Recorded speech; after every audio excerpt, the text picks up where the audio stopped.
Hey guys, it's Robin, RsIslandCrafts, and welcome to my craft room. I've had a few requests to make some videos about placemats, so this week we're going to make placemats. As you can see, I am using my red and blue strips from the Scrappy calculator tapes. This is another way that you can go ahead and use up. You can either put scraps on them or you can actually put new fabric on them. Sew up your strips and then there you go. You've got a project. It's really quick and simple.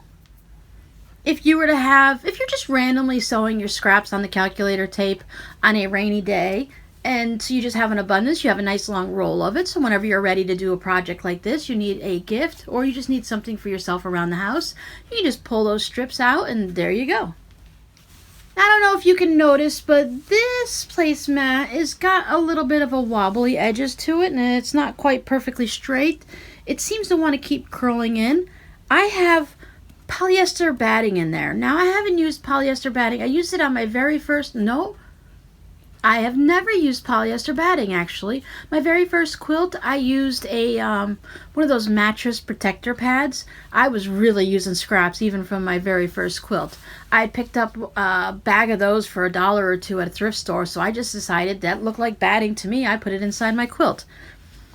So I'm really not sure. I don't quite like the way that the polyester batting is working inside these, but they're going to be perfectly fine.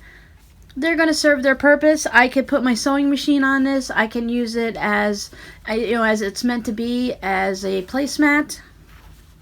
I can just hang them on my wall as decoration. But okay, enough about that. I feel like I'm in a very rambling mood today, so just scream my name if I start getting off track too much, and I'll catch back up to where I should be.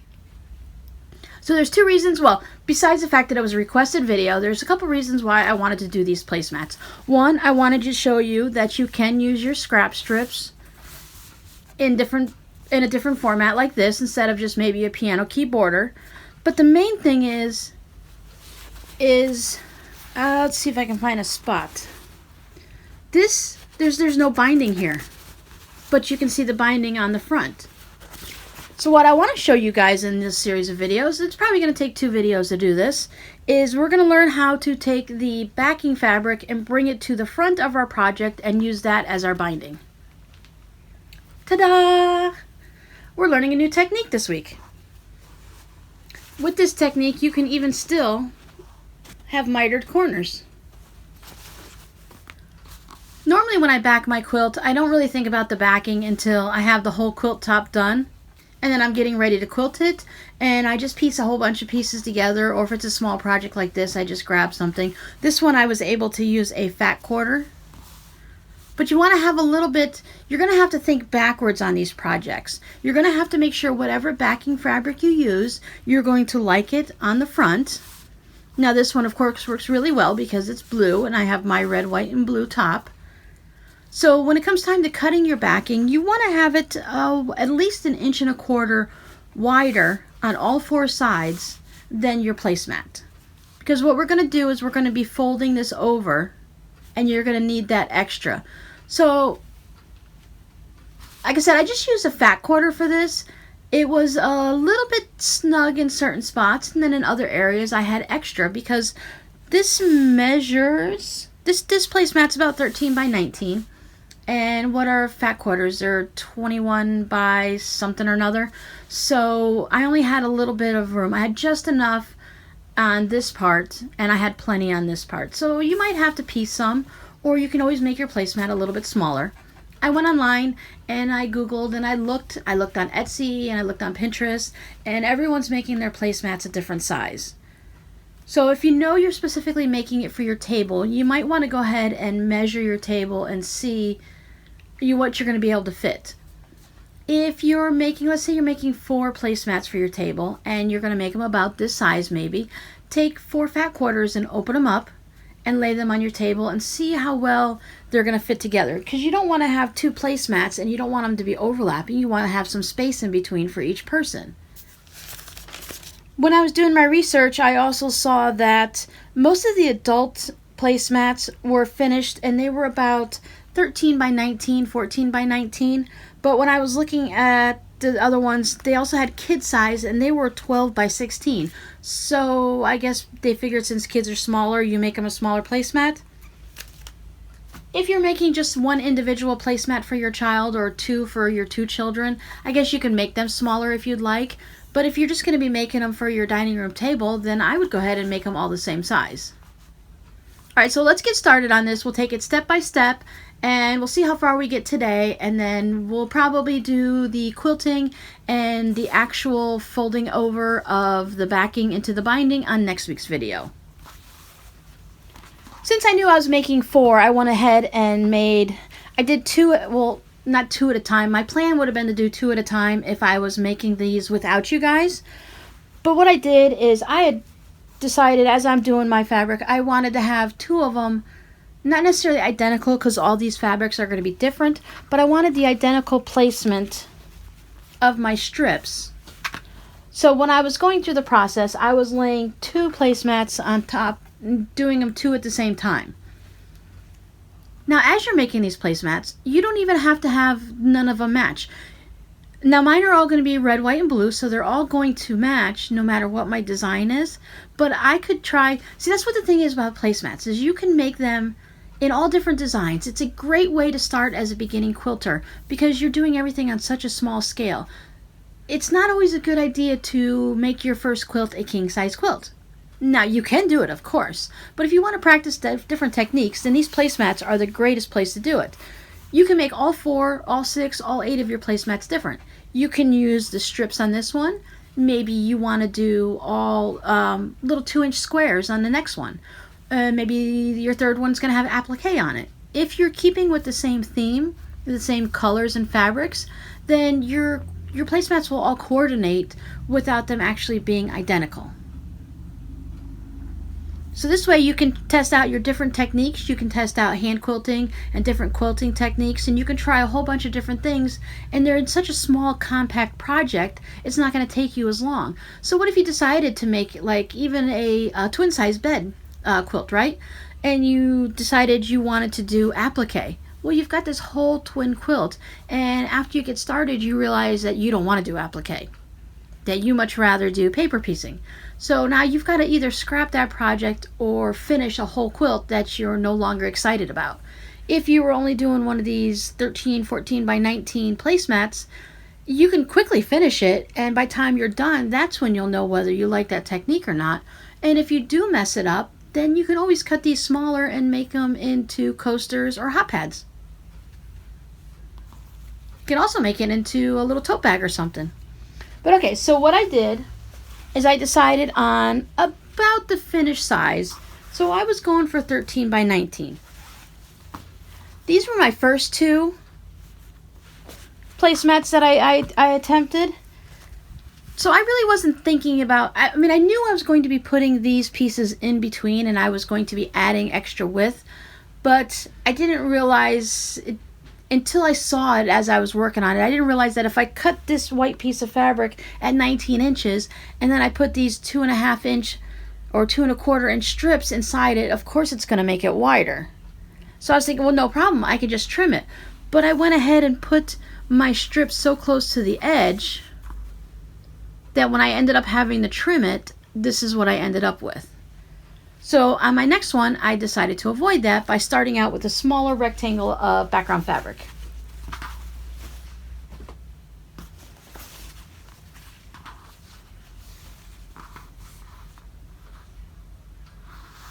So I ended up cutting this one, I cut it 14 by 17.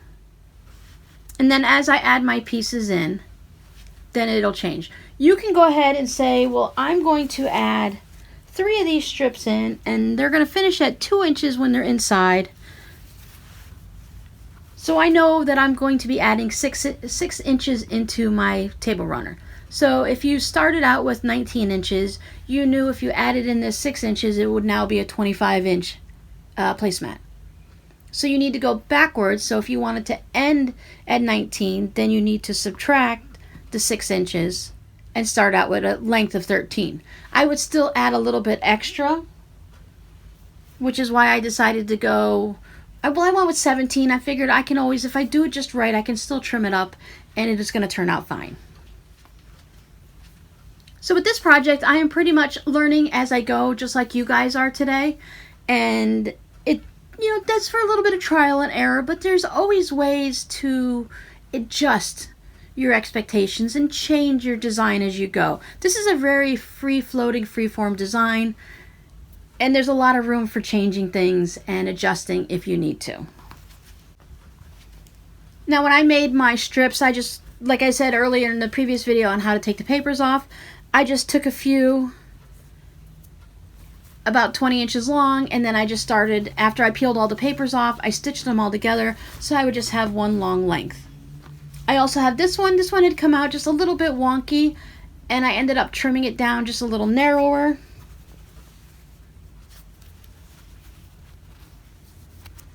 So this long strip and this short strip aren't the same width. So I did not stitch them together and make one long one.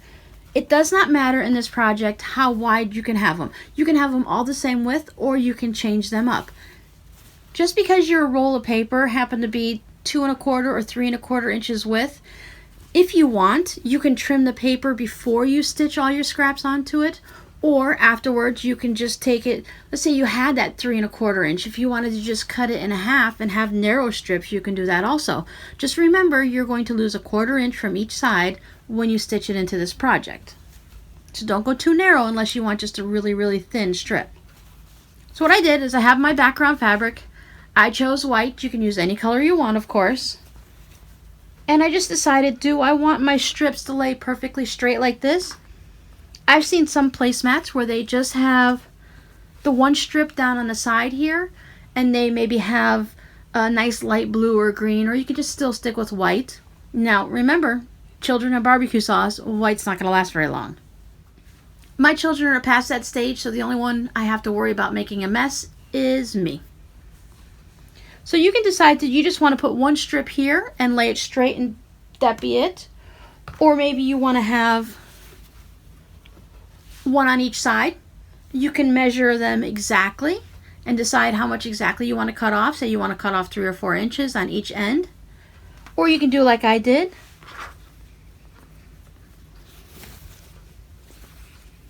And decide you want to have 3 and you want them to all be a little bit off kilter.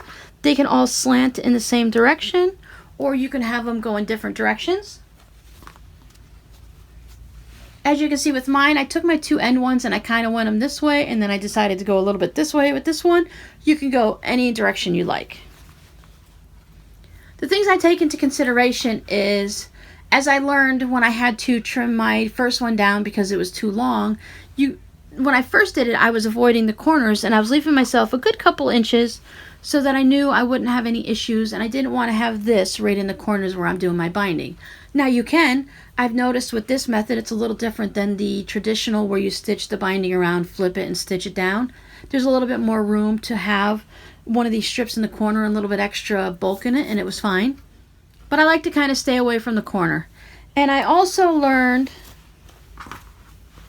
that I didn't want to have, now you can do it this way, it just made it a little bit more, not difficult, but I had to think a little bit harder and pay more attention if I were to make a long, really deep slanted curve.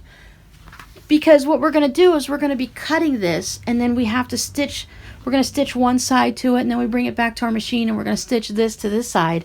And to be able to get this to stay kind of lined up with such a deep angle like this, it was a little bit harder for me. Then I thought, I really don't need to have that deep angle. It kind of looks a little bit not like what I was going for. So I just kept my angles a little gentle. It gave me the wonkiness, because if it's perfectly straight and you're just off a little, it kind of looks like you screwed up.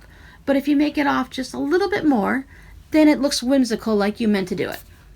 All my mistakes are whimsical, like I meant to do it. I recommend you make one test placemat before you decide you're going to cut all 4 of them at the same time.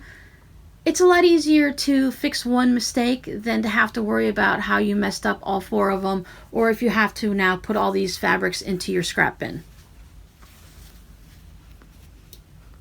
So I decided on my angle. I just took my long ruler. If you were doing the exact ones like on one side or the other, then you can just hold your ruler and cut it like you normally would, like if you were trimming fabric, if you're going in 2.5, 3 inches. But I'm just going to go at a gentle angle. And maybe on this one, I only want to put 2 in. I think, okay, just because I've already done 3 of them and they have 3, well, maybe I want one with just 2 in it, right? I can do that because this is my project. Remember, this is just scrap fabrics. If we have any issues, everything can be fixed. It may not be the same project when you're done, but it is fixable. So just choose your angle and just whack it off. Be brave. Remember, it's a placemat. We're not using that much fabric here. Now, if you're using your long strip, and that way you don't have to worry about wasting any, because if you made your strips, like I made my strips 20 inches long when I cut the paper to begin with, but my placemats are only 14 inches wide, so I would be losing 6 inches every time. So that's why I decided to stitch them all together. So I'm going to lay it on here, and I'm going to make sure that I want to go past the end of my background fabric, because first we're going to stitch it this way and fold it over, and then we're going to stitch it onto this one. And I don't want to end up a little short at the top or the bottom, so it's easier just to add a little extra. Then I come down to the bottom, and I see that this is going to end somewhere in the middle of this red strip. So what I can do is you can either take your seam ripper, or I just take my rotary cutter,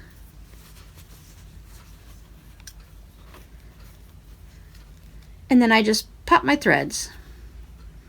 Because there's no back stitching when you place these together, when we're stitching them onto the scrap fabric, I can just go ahead and do this. I'll try to remember to pop up a video in the iCard. I actually did a video on how I use my rotary cutter as a seam ripper for these long seams like this. Don't forget to close it for safety.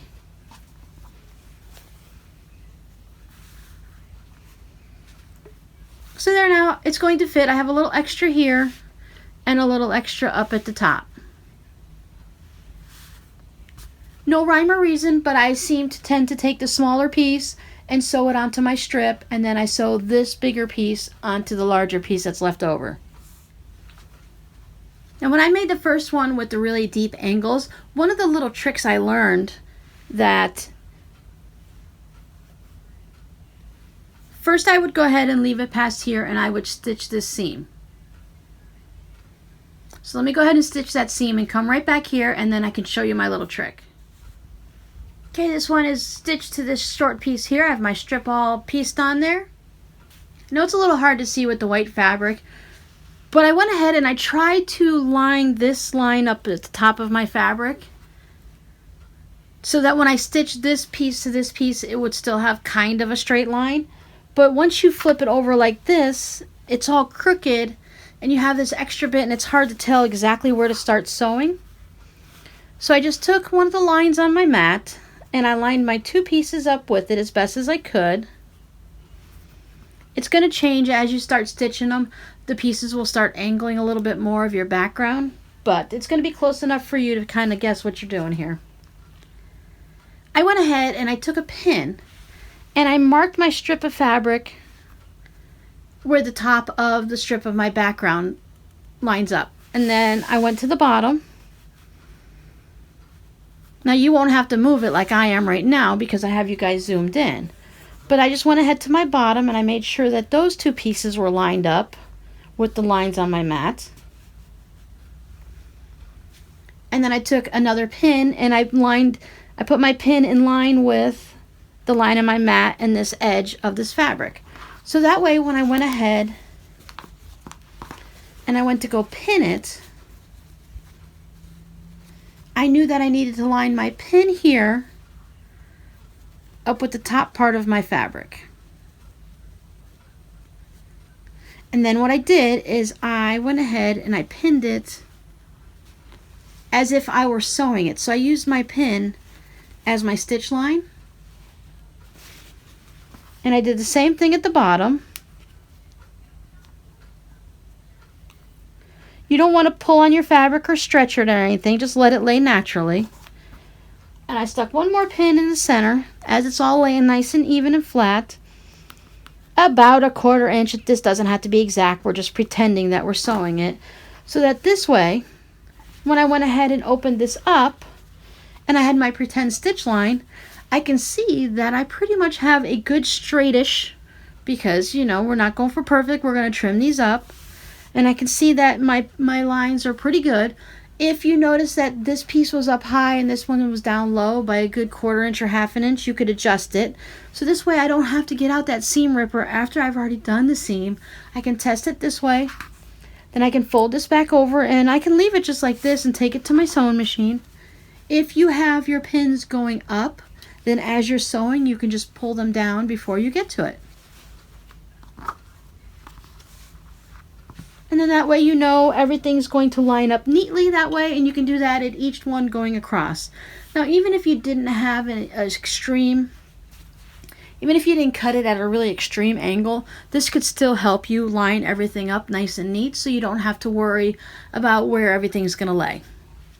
Now remember, part of the reason we're using this or we're using our calculator paper to sew our scraps down is because sometimes the edges can get a little wobbly, because a lot of times if it's scraps, you could be on a really severe bias here. So sometimes I end up with a little bit of an uneven spot here. Maybe I cut my paper wrong when I was doing it, or got a little off kilter as I was stitching it. If my line is not perfectly straight here, see how I could possibly be a little off? I would just go ahead and take this strip, spin it around. You can test to make sure it's all lined up neatly. I lay my ruler down. I'm trying to avoid that silly light up there. And I can use this seam right here, this edge, and line it up on one of the lines on my ruler, and then I can go ahead and straighten that edge. Now, if you're stitching curves, that's a whole other situation and you want to leave it that way. But for what we're doing today, we're doing straight lines. We'll save the curves for another day.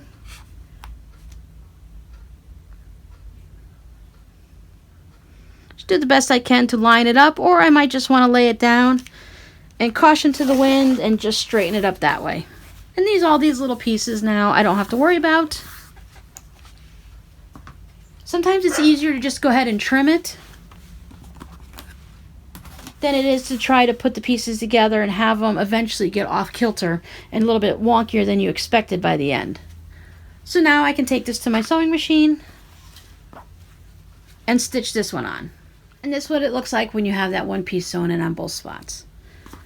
Now, I didn't worry about a 1/4 inch seam because I'm not actually building a puzzle here and fitting pieces together. They're all going to fit no matter what. I just used the side of my presser foot and I tried to stay with that same measurement on each time I did a strip. Now you also see that I took it over to the press, to the ironing station, and I pressed them open. You can see the shadow because I pressed it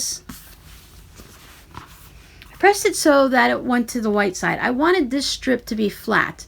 If I'd have pressed this seam allowance into the strip, it would have been fine, but it would have added some more bulk to the seam. But the main thing I wanted these to feel recessed. If I press it so it goes out to the background white fabric, yes, you're going to see the little bit of a shadow there because I don't have extremely thick white fabric. This is just, I believe this is just like the white broadcloth. Maybe if you got some Kona cotton, something from the quilt store, you wouldn't be able to see through it as much. You could also put some of that fusible stabilizer on the back, so then it would stop it from being so sheer. You can double up your fabric, or you can just not use white and you won't have that problem. It's not overly noticeable on my finished placemat. But the thing is what I've noticed while making things like this, that if I press it out to the background, this piece looks inset because these pieces are coming to the top and it becomes flatter and more into the project. If I were to put my seams to the inside, it would raise this strip up, and then the strip would then look like it was on top of the fabric when I wanted it to be recessed. I wanted it to look like someone had taken a piece of this white fabric, ripped it off, and now this is what you can see underneath. I didn't want it to look like someone had ripped this and you know, this was on top and this is what was underneath. So I wanted these to be recessed. And for me, the way to do that was to make sure that I pressed my seams to the white background fabric. Once you start quilting it, it's not as noticeable, but right now I can see that it's definitely recessed, and that was the look that I wanted. Having the shadow might drive you crazy, and that is not the look you want. So you can do it your way. I won't come to your house and yell at you, I promise.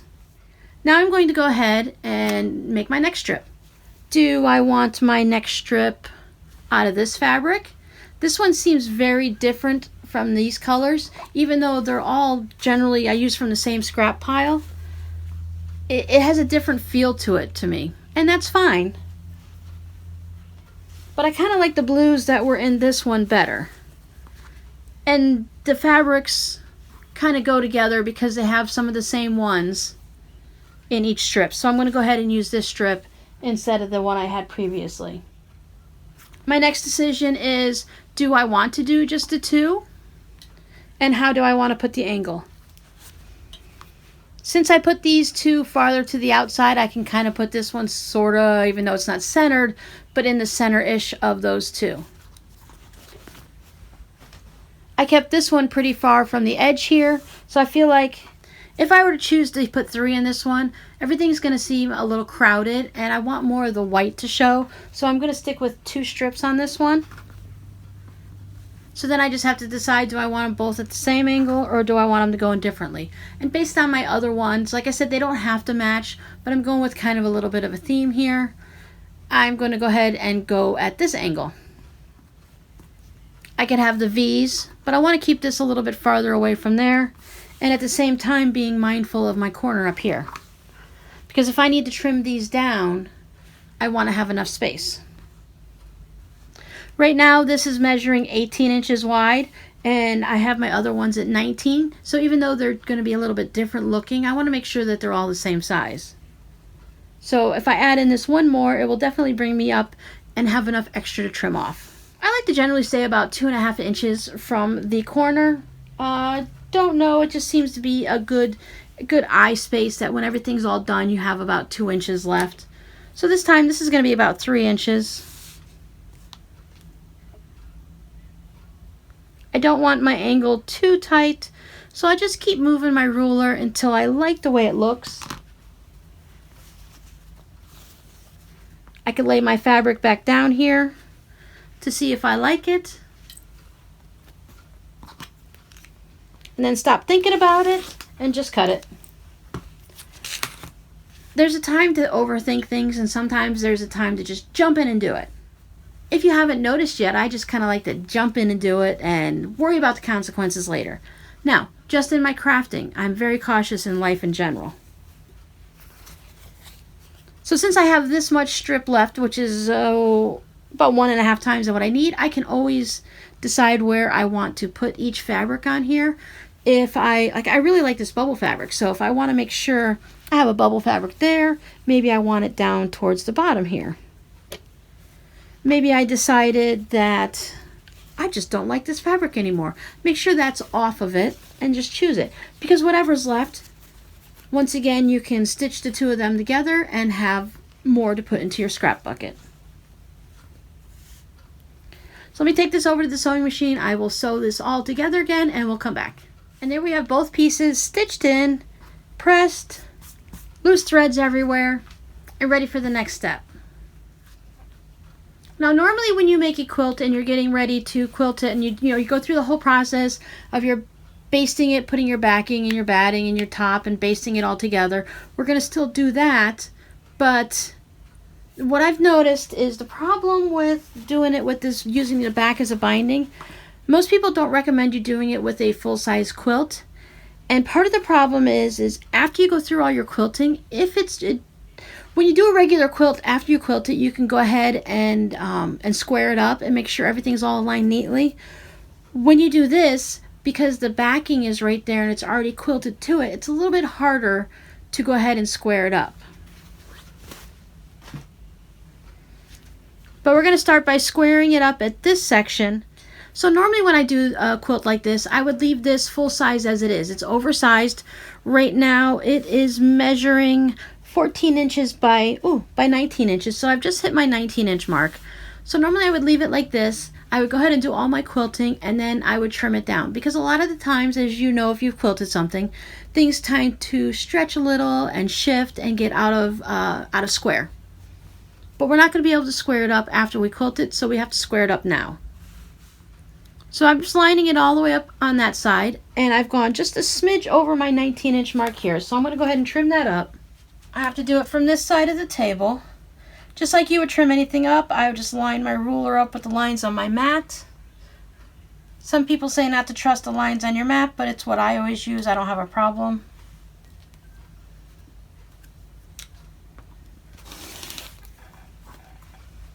See, I just barely did. I have just a little bit to trim off. And since I'm going down to 13, I would put this at the lines and I'd see, okay, this is about 13 3/4 to 14. So I would find which side looks closest. I go ahead and use one of the lines on my ruler with the line on with this edge I straightened up. And just like when we square up anything, I just make sure I have a little bit of fabric sticking out all the way. And I would trim it up. Then I can spin this around. I can put this, now that this corner right here has been squared up, I can put it into the corner of my mat. And then I'm going to line up, don't even have to go in my corner, I just need to have the bottom, I need to have this top portion that has this perfectly squared off corner. I need to have this along, I put this on my 0 line on my mat. And then I'm going to put my ruler, and I'm going to line this ruler up with my 13-inch mark on both sides here and here.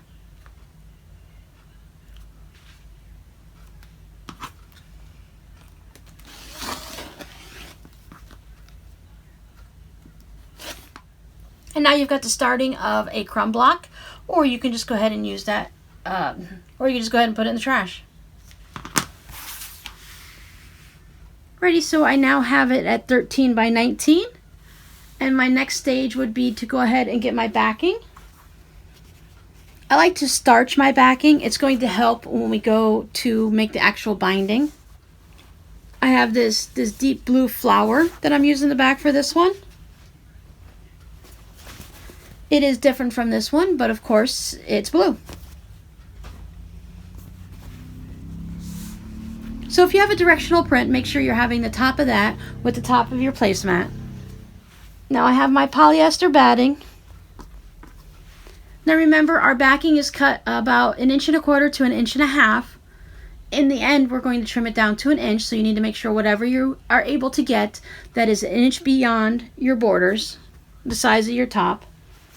Now I'm just showing you with this polyester batting. I've already decided I'm not going to be using that for this. I'm going to switch back to my Old Faithful of cotton and see how that turns out, if it changes the way it looks at all. Now mine is a little bit larger than my backing, and I could trim that right now if I wanted to. And the reason I would trim it is just so that I could see the edges of my backing. Now kind of center your placemat top. As you can see, I have a decent amount, probably about 3 or 4 inches on either side. But I just want to make sure that I have at least 1 inch on each of my longer ends here. Then I would go ahead and I'd put pins in it and I'd quilt it. I thought since this was very linear, I wanted to go ahead and just do some quilting lines in it, some straight lines. These are called organic straight lines. None of them are exactly straight, and none of them are exactly spaced. I tried to say, oh, I want to keep it about a thumb's width. Sometimes I went just past the border here. I did go right along. I didn't stitch in the ditch, but I stitched on the outside of the ditch just to hold this down. You can free motion, you can hand quilt it, you can put designs in it, you can do anything you want. So go ahead and pin everything in place.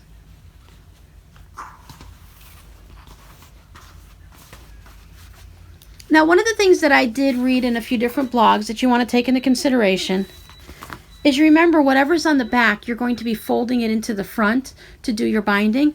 And they suggest that if you're going to use the 1-inch measurement, whatever you happen to use, because if you want a wide binding strip, you just need to make sure you cut your backing that much larger. And I'll show you in a second on how to figure that out.